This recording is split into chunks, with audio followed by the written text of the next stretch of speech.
Eh bien, bienvenue. Je m'appelle Valérie Liégeard, je suis la gérante de cette société, ALSPC. Nous sommes une société à taille humaine, française. Nous avons 2 sites, un site basé en région parisienne et un site basé en région Rhône-Alpes. Donc, l'enjeu de notre présence aujourd'hui, c'est de sensibiliser les entreprises, petites, moyennes, à la nécessité d'intégrer la cybersécurité à leur contrat d'infogérance. Donc en fait, depuis 2005, donc nous avons 20 ans, notre métier consiste en fait à gérer l'intégralité des problématiques IT des entreprises, tous secteurs confondus, en région parisienne, mais aussi sur toute la France. Et donc le but, au travers de tout ça, c'est d'intégrer des notions de cybersécurité dans l'infogérance. Donc nous avons des ingénieurs en cybersécurité qui travaillent en étroite collaboration avec nos équipes support, helpdesk, et également des ingénieurs, systèmes, réseaux, qui vont effectivement intégrer et apporter leur contribution et leurs compétences à l'ensemble de ces deux métiers. Le but aujourd'hui, c'est de travailler sur un sujet qui est important. On est prestataire de services, on rencontre beaucoup de chefs d'entreprise, et beaucoup encore ne sont pas du tout sensibilisés sur le fait qu'il faut intégrer la cybersécurité dans le cadre d'une prestation de service d'infogérance. Donc la thématique, c'est comment intégrer la cybersécurité dans la maintenance ou l'infogérance IT d'un parc informatique. Alors ça part d'un constat. Dans la plupart des entreprises, soit des prospects, des clients, en fait souvent la partie cyber est détachée de la partie IT. Bien souvent, ce sont des gens qui n'ont pas suivi les mêmes formations. C'est des gens qui ont des cultures différentes. Or, ils travaillent tous sur la même problématique, ils travaillent tous sur le système d'information de l'entreprise. Donc ces deux fonctions travaillant séparément et sans mutualisation de ressources, eh bien c'est un risque pour l'entreprise. Les pilotages sont dissociés, bien entendu, bien souvent la remédiation elle n'est pas forcément faite par ces mêmes équipes. Les audits de cyber ne sont pas forcément corrigés par des équipes qui peuvent maintenir ensuite les solutions qui ont été mises en place. Donc en fait, on a un vrai problème d'efficience et par conséquent, quand on a un vrai problème d'efficience, on peut avoir des sources de vulnérabilité. Alors on va me dire pourquoi intégrer la cybersécurité à la maintenance informatique. Bien souvent, les attaques, en fait, elles vont exploiter les mêmes failles que la mauvaise maintenance. En clair, des systèmes qui ne sont pas mis à jour, des sauvegardes qui ne sont pas forcément testées ou restaurées. La liste serait longue de vous donner plein d'exemples. Les pannes aussi, dans nos métiers d'infogérants, ce n'est plus la principale menace. Aujourd'hui, quand on dirige un support informatique, on va dire qu'on va avoir 2/3 d'appels d'utilisateurs qui sont désemparants par rapport à leur poste de travail, mais on va avoir 1/3 d'appels qui vont concerner des vulnérabilités ou des problèmes de sécurité informatique. Donc nos métiers d'infogérants sont complètement en train d'évoluer et il est important que nos clients puissent également s'en rendre compte. Comme vous le savez tous, corriger après une attaque, ça coûte très cher. Je pense que là, je prêche des convaincus, pas besoin de rentrer beaucoup dans le détail. Et ce qu'il faut bien retenir, c'est que la frontière entre l'IT et la cyber a complètement disparu aujourd'hui. Il faut être capable d'intégrer ces deux notions au sein d'une même entité, au sein d'une même équipe. Tout ceci est également corroboré par rapport à la législation, à la nécessité aujourd'hui de répondre à des normes au travers duquel aujourd'hui les responsables d'entreprise, les chefs d'entreprise ont un niveau de responsabilité qui peut être engagé. Donc là encore, il est important de les sensibiliser, et c'est ce qu'on fait au quotidien, ce pourquoi nous sommes là aujourd'hui, pour expliquer qu'effectivement, en tant que chef d'entreprise, la cyber, ça n'est pas qu'un coût, ça devient aujourd'hui une responsabilité et une obligation. Alors comment on peut faire? Parce que c'est bien, c'est des beaux discours, mais concrètement, au quotidien, comment faire? Il y a plusieurs cas de figure. On peut être une entreprise, petite entreprise ou moyenne, sans service IT dédié, donc on sous-traite l'intégralité. On peut être une entreprise un petit peu plus structurée, on a un service IT, mais pas forcément les compétences cyber, parce que ce n'est pas forcément les mêmes compétences cyber. Ou bien on va avoir complètement une solution intégrée par rapport à sa structure.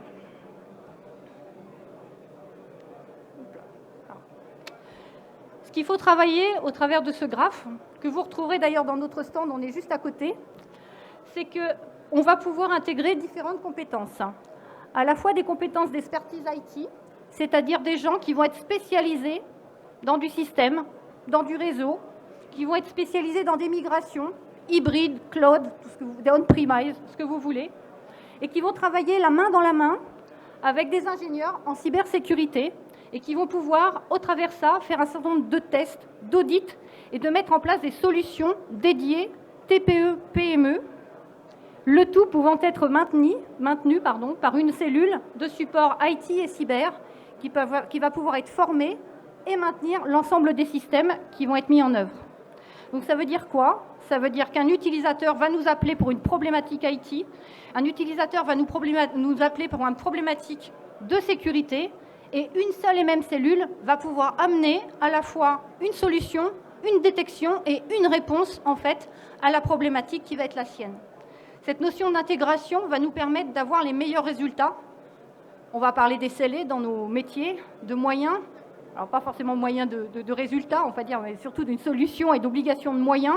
Ça va nous permettre d'avoir la meilleure solution et le plus de rapidité dans la mise en œuvre. Alors, vous l'avez compris, il faut investir. Je m'adresse aux décideurs, c'est très très important. Il faut investir dans la cyber, pas n'importe comment, sur des solutions qui vont être intégrées et faciles. Et surtout des solutions qu'on peut comprendre. Ça, c'est un point important. Vous retrouvez dans un petit livret qu'on va vous délivrer à la fin du talk, vous viendrez chercher sur notre stand, une to-do list décidée, qui a été mise en place, imaginée, designée pour des non-informaticiens. L'idée, c'est de faire passer des messages. Aujourd'hui, la protection basique, tout le monde la commet, c'est-à-dire on fait des sauvegardes. La solution renforcée, ça va être d'aller plus loin, de faire un PRA, d'aller tester des restaurations. La même chose sur des notions d'identité, de gestion d'identité, de contrôle des identités, etc., etc. Je ne veux pas parler trop de solutions, parce que ce n'est pas l'enjeu de ce talk aujourd'hui, mais tous ces tips-là, vous allez les retrouver dans ce livret qu'on vous mettra gratuitement, bien sûr, à disposition. Alors que les grandes thématiques, j'ai parlé de la sauvegarde, on va parler de la protection des postes, des serveurs, des mobiles, on parle de l'ère de l'antivirus, on va aller jusqu'à des solutions ODR, XDR et tout ce que vous connaissez aujourd'hui. Mais tout ceci va être intégré dans une seule et même cellule de façon à pouvoir bien l'infogérer, bien la surveiller et surtout bien y répondre. Encore 2 exemples.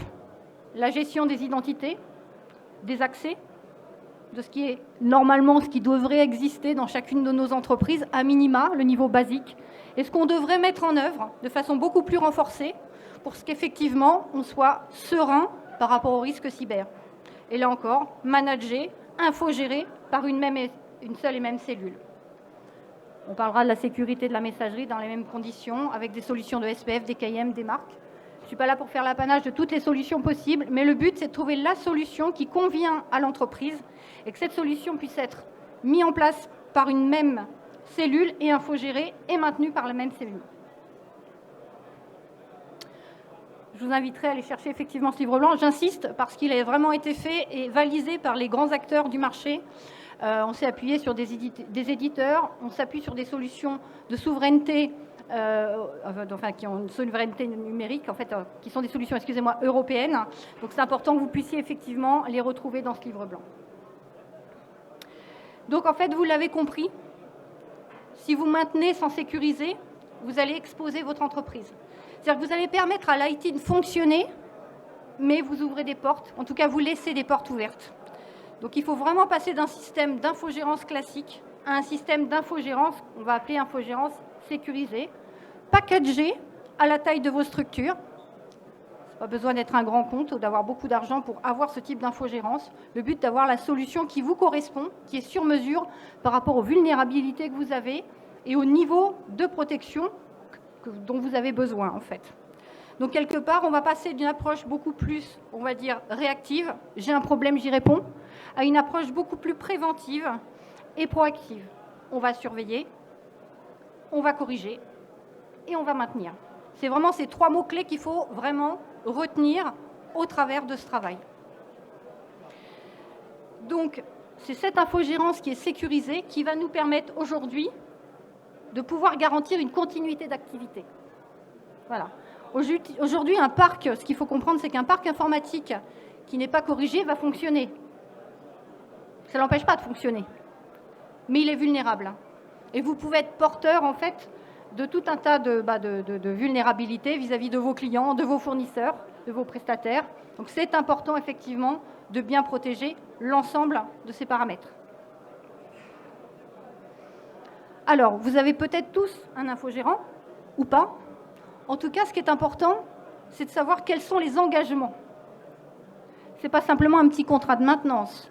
On va parler d'infogérance sécurisée. Donc, le corollaire à tout ça, il faut qu'il y ait des engagements à demander. Il faut que l'infogérant puisse s'engager sur un niveau de service, sur une continuité d'activité par rapport à l'activité de la société ou de l'entreprise. Donc, ce contrat doit permettre de garantir des accès qui sont maîtrisés. Donc, il faut que l'infogérant soit lui-même à même de les garantir. Il faut que les données soient protégées, bien sûr récupérables, c'est à minima. On va parler de détection et de réaction rapide. Il faut que ça se soit noté dans le contrat avec des notions de SLA, des notions d'engagement et de pénalité le cas échéant. Il faut que ce soit transparent. Qui dit transparence, il faut que ce soit compréhensible le plus possible. Donc que ce ne soit pas forcément un contrat que juridique, que ce ne soit pas un contrat technique, mais que ce soit un contrat à la portée en fait, du dirigeant vers lequel on va s'adresser. En fait. Donc ça, c'est un point important. On va considérer que tout ce qui n'est pas écrit, mesurable et suivi, ce n'est pas un engagement, tout simplement. Voilà. Alors, je ne sais pas si vous avez des petites questions. J'ai essayé d'être très synthétique, mais je suis à votre disposition pour y répondre. Est-ce que tout a été clair? Voilà, déjà c'est bien. Merci beaucoup pour votre attention. Vous allez recevoir des petits coupons pour venir chercher effectivement ce livre blanc. Très belle journée à vous. Bonne continuation. Merci.